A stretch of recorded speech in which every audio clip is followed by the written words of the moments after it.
Ron Howard, by all accounts, is the hardest man in Hollywood not to like.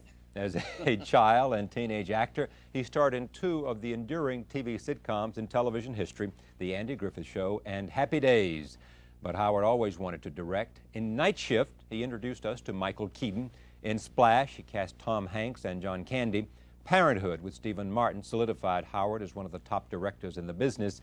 His latest is an affectionate look at the hard-boiled world of New York City tabloid newspapers with Keaton, Robert Duvall, Glenn Close, and Jason Robards. I'm very pleased to have Ron Howard here for a conversation about this film and the craft of directing. Welcome. Thank you. Thank you. And 9 years old, you knew what you were going to be, an actor and a producer, and you were going to write your own stuff?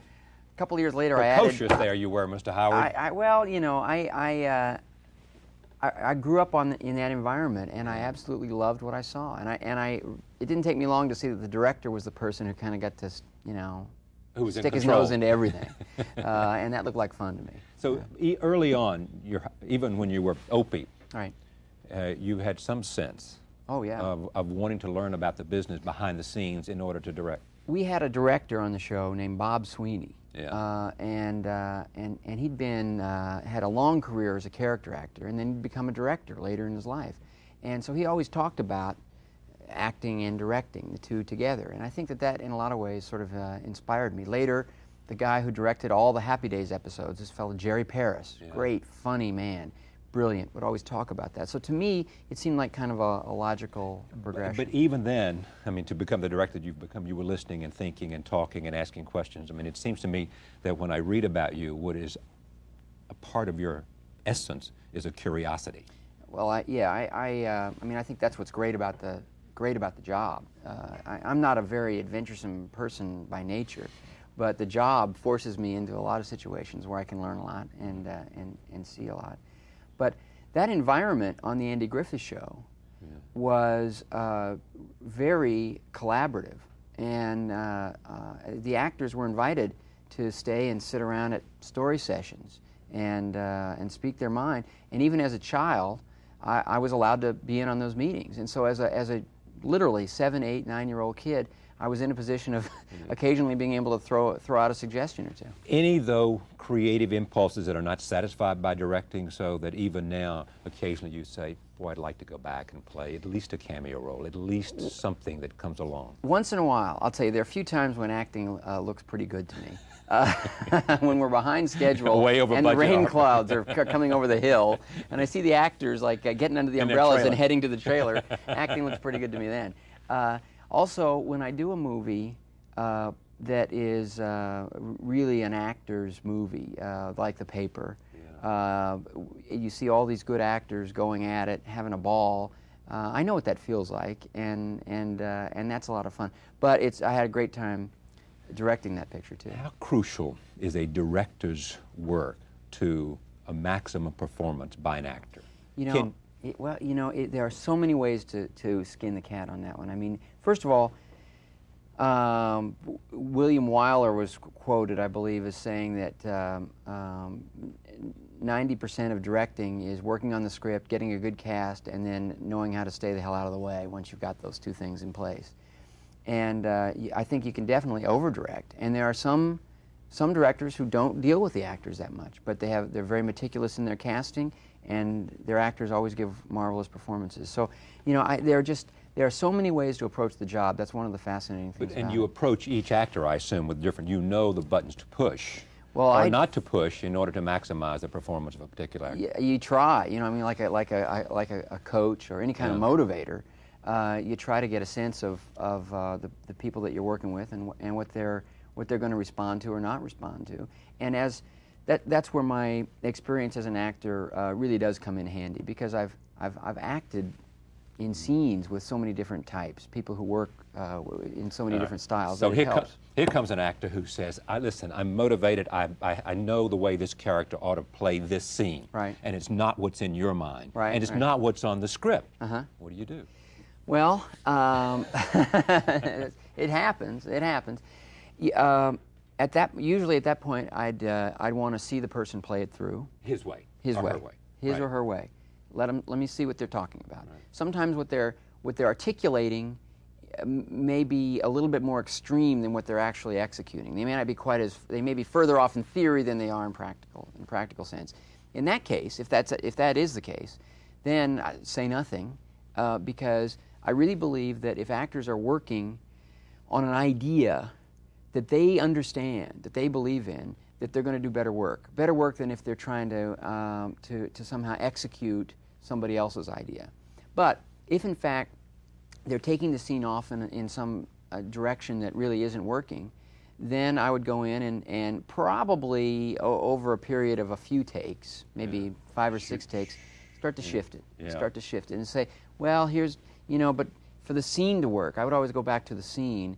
We need to accomplish this, and I'm not sure that attitude's going to be consistent with such and such a scene. If I can't make those arguments, if I actually can't make those arguments, then I'm probably wrong in invading the performance. I should probably leave it alone, even though it's not quite what I had in mind. Yeah. And you at least do one as scripted, too. I mean, let's do it the way that it's written, at least once. Yeah, you always can move in that direction. Although one of the best scenes that I've ever been involved in, I had virtually nothing to do with. It was a scene in Cocoon. And Wilford Brimley, who's a great, brilliant improvisational actor, is talking to his grandson. And that was a movie about senior citizens who were eventually going to, it was a fantasy, they were going to get to go off in a spaceship and never get old and never die.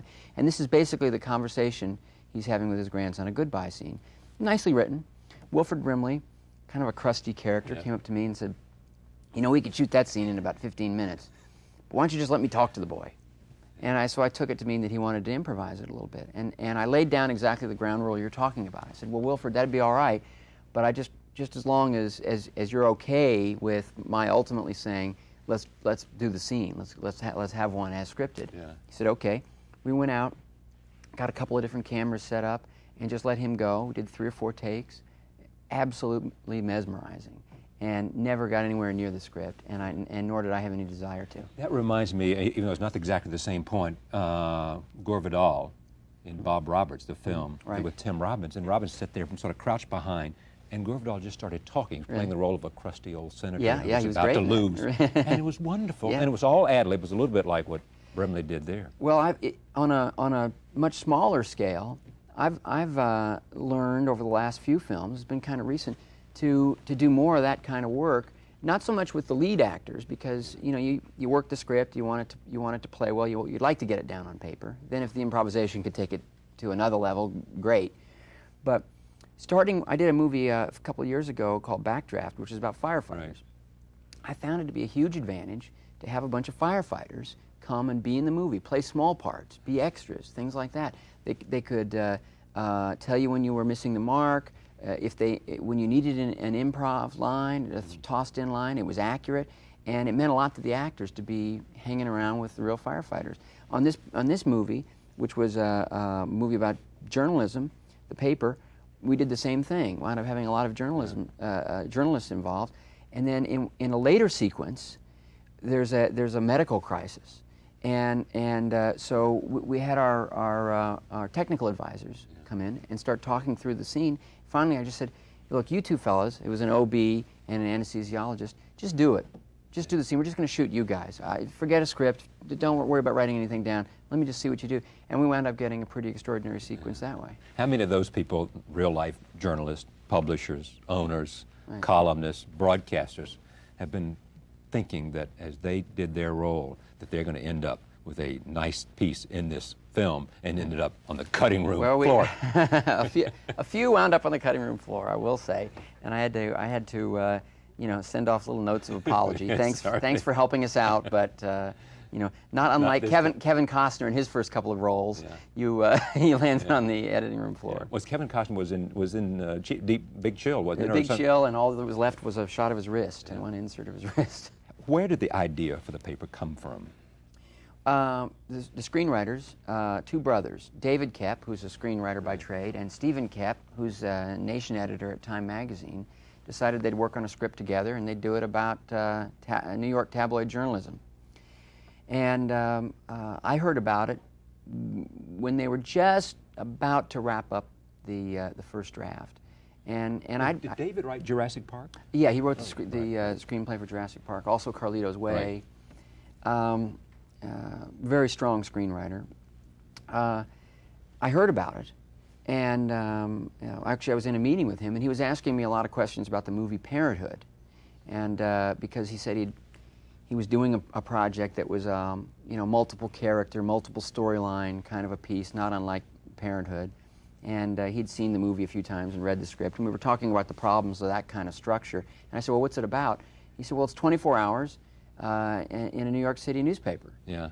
And I have been looking for a journalism story, a newspaper story, for years. I've noodled around with storylines, I've read scripts that I didn't find satisfactory, and always just kind of kept it on my wish list. So I didn't reveal too much, but I did say, let me take a look at that if you don't mind. And I love the script. It was a terrific first draft. And then you buy this, then you, as I guess the producer, because your company is in the business of making movies. Brian Grazer is a producer, he's my partner. Films. Right. Yeah. And so you guys go buy the script, right? In this case, it was already at Universal, which is where we do the lion's share of our work anyway.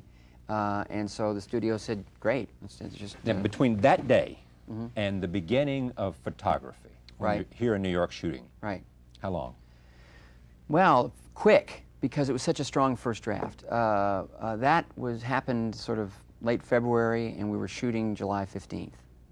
Wow, that's quick, isn't it? That's very quick. Because you hear about projects just languish, yeah. and you option the damn thing, and then you wait and wait and wait. Well, I mean, it's not unusual at all for a project to take. I mean, an average is 2 or 3 years. Yeah. And then to prepare for it. Right. What do you, as a director, do?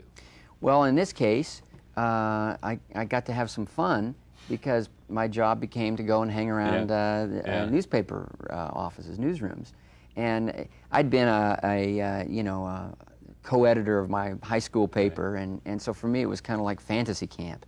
Suddenly I found myself hanging around the New York Post and the Daily Ron News. Howard, actor-director, is just going to hang out and listen and go to lunch with us and watch what we do and ask 1,000 questions. Go to the editorial meetings. I got my own little reporter's notepad, and they all got a kick out of that.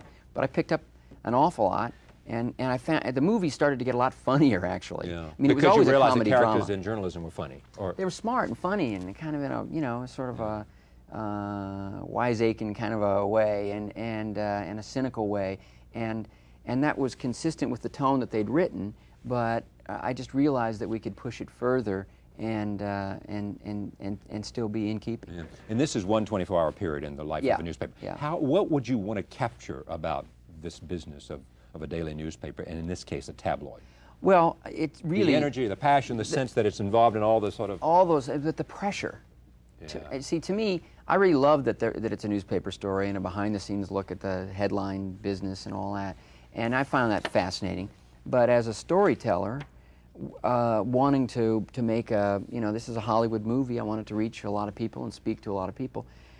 What really appealed to me was the fact that what these characters were undergoing during this day was very relatable stuff.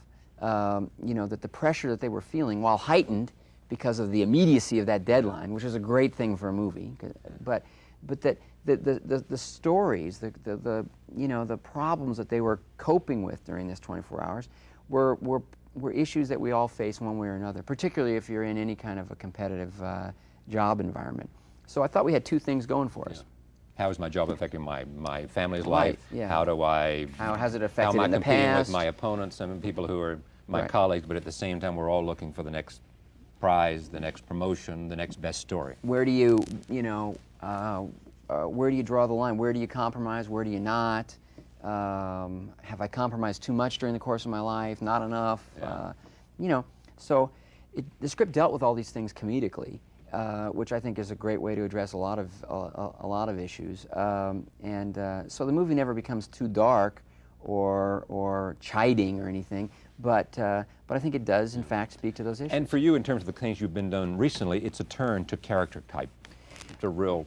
Yeah, it's a real return. I mean, I love... return, exactly. Yeah, I mean, I think of myself as an actor's director first and foremost, and I have a lot of laughs hanging around with actors. They're kind of a disparate group and sensibilities, but I find them fascinating and interesting. And here was a movie where that was my job: hang out with the actors, work with them, help them realize these performances. A little bit about, before I see a clip, a little bit about casting. You've got Robert Duvall plays the editor-in-chief. You got Glenn Close plays managing editor. Managing editor. Michael Keaton is the Metro editor, and Glenn and Robert are his bosses. Yeah. And Quaid is the columnist.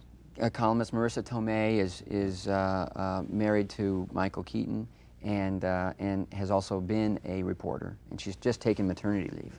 All right, roll. This is a scene. Set this up before we roll. Oh. This is the morning editorial meeting. Cop book. Yeah, and there's some intensity going on here because Michael Keaton's wanting to push one story, and everybody else on the editorial staff believes they ought to go in another direction, and that they don't quite have the information to really chase that story. All right, here it is. Roll tape. Yes. Now, is Robert Duvall patterned after a character in the same way?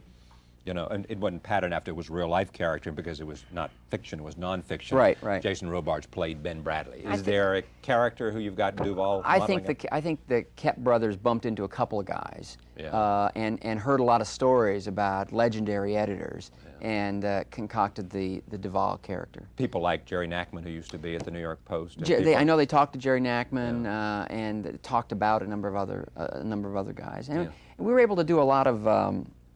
You know, I mean, these meetings, these sequences, some of my favorite sequences in the movie, because they sort of turn on a dime. I mean, they're kind of funny and irreverent, and then all of a sudden they get serious and issue-oriented. And they changed and evolved a lot as I spent time at these meetings, and the writers, obviously, and even as the actors started to come in, taking their own notes. What is interesting about this is the ensemble that you create here. I mean, some of you worked with before. Why so many stars, other than stars bring people into the theater? Well, stars do bring people into the theater, but also stars become stars because they're magnificent. They're great actors, and so as a greedy director, eager to make every scene as exciting or entertaining as possible, if you can get these people to be in your movie, I think it's only an advantage. Take us to that scene we just saw. Right. How many days shooting is that? That actually was about a day and a half shooting, and what you saw was the tail end of about a 5 or 6 minute scene. All taking place in one room, but you got to do close-ups and reverses and all that stuff. You know, a number of setups. We used 2 cameras. Also, the style of the movie kind of evolves during the course of the picture. It goes from a very sort of straightforward style of shooting, which was pretty simple, to a little more hectic, frantic, cinematic style. Yeah, and how many times, in the number of scenes that you shot, right? Did you get it near the end, or you got it in the beginning, and it turns out that it didn't get much better after all the repeat shots that you took? Well, you never can tell. What we were doing in a lot of instances is running straight through the scene, the full 6-7 minute scene. Duvall kept saying, it's like doing a one-act play over and over and over again. When are we going to get this, Howard? Well, the interesting thing about this scene is that the actors, this is a trick that I borrowed actually from George Lucas, who directed the movie I did years ago, American Graffiti. The actors never really knew when they were on or off, because the cameras were sort of roving around. So they just fell into this very naturalistic, very honest kind of rhythm, and it didn't seem to bother them how many times we did it. But I'll bet you we did that scene 40 or 50 times. 40 or 50 times? Yeah, by the time we did all the different angles. Yeah, all right. Let me take another look. This is the men's room scene. Tell me about this. Oh, well, Glenn Close is having a very bad day, and she's feeling a lot of financial stress and strain and pressure. Didn't have any luck when her conversation with Duvall, decided to take the issue up with the publisher, played by Jason Robards, and it proves to be kind of an awkward situation. Roll tape. Here it is from the paper. I didn't see my pal Costas there, did I? Yes, you certainly did, yeah. Well, that was a black tie event, and because we had so many newspaper cameos in the movie, I wanted to show that this was an all-media event, this evening gala. So I actually, that's also Kurt Loder peeking over the, the stall. Who have you learned, who's helped you understand this craft of making movies? You know, I learned something every single movie, and I write them down in my journal, try to keep track, and every time I start a new one, I feel like I know almost nothing. I mean, I have a little experience to fall back on, but once you get on the set and start working, it always seems to be a new set of issues and a new set of concerns and problems. But when I think back, I definitely learned a lot working as an actor for George Lucas. He's not a real actor's director, but he... What is he then? First of all, great with script, Right. great with editing, And but he understand. also creates an environment, a whole environment. So whatever he's doing, whether it's a science fiction piece or an adventure or a movie about the 50s, you know, the environment it creates an entire universe that you believe, and he has a tremendous eye for detail and attention to detail, which I coming out of television really needed to learn about, because television is all faces and the most conventional kind of editing. I learned a lot fairly recently. I think I learned a lot directing Robert De Niro. I found his About directing or about acting? well about the Making whole movies. process, the whole Yeah. his approach to his character, and he was playing a supporting role, but his attention to detail and his research was so thorough and so interesting, and then the way he melded the research with sort of the dramatic issues of the story, I thought it was fascinating. It was fascinating to watch him do it and to work with him and be a part of that process, and I thought I learned a lot from that. Have you changed in terms of the kinds of movies you want to make? I think there's a sort of a natural and inevitable shift or evolution, only because I think that you do movies for a couple of reasons. One, you need a picture and it's a good payday, or if you need a picture as a good payday, meaning you've got to continue to impress on the financial people that you make movies that make money. Or you might need the money. You Right. know. Now, fortunately, I'm not in that position right at this particular moment, and I have a lot of control over my career right now. So that leaves me in this other enviable situation of getting to do the movies that you feel some passion for, that you fall in love with, and as a result, I think as you change, as you mature, as you've made other kinds of movies, and you feel that you've covered that ground, the storylines and the subjects that you're going to fall in love with are going to shift and change also. And I feel that, but I try not to pursue it on a very intellectual level. And I also am not as calculating about the movie's about handicapping the ultimate box office on the movies as people might suspect. I've had luck at the box office, and I think my sensibility is pretty mainstream, and I do keep the audience in mind as I'm working, but I never know what the movie's going to do, and I don't choose based on that, because I think that could really backfire. I really go for things that I think I'm going to have an interesting time doing. It'll be entertaining for me, and it presents some new challenges. Yeah. How many films do you make? One a year? I can't really do one a year. It seems to average out about one every 16 to 18 months. And you're thinking about doing one now, I read somewhere, about the Apollo 13 Apollo mission. 13 mission, Yeah. Based on a book by one of the astronauts? Jim Lovell. It's going to be fascinating, and much different from anything that I've done, in that it's straight drama and very factual. Do you take time off after you go promote a film before you are into the next one, or are you already into what you're going to do next before you finish editing this one? It depends entirely. In this particular instance, I'm already into pre-production on the Apollo 13 project. And sometimes my wife would like to see me take a little more time in between, and so would I on occasion, but it depends a little bit on actors' availabilities and what season of the year you want to shoot the movie and when the good scripts And you arrive. choose to live on the East Coast rather than California because of the kids?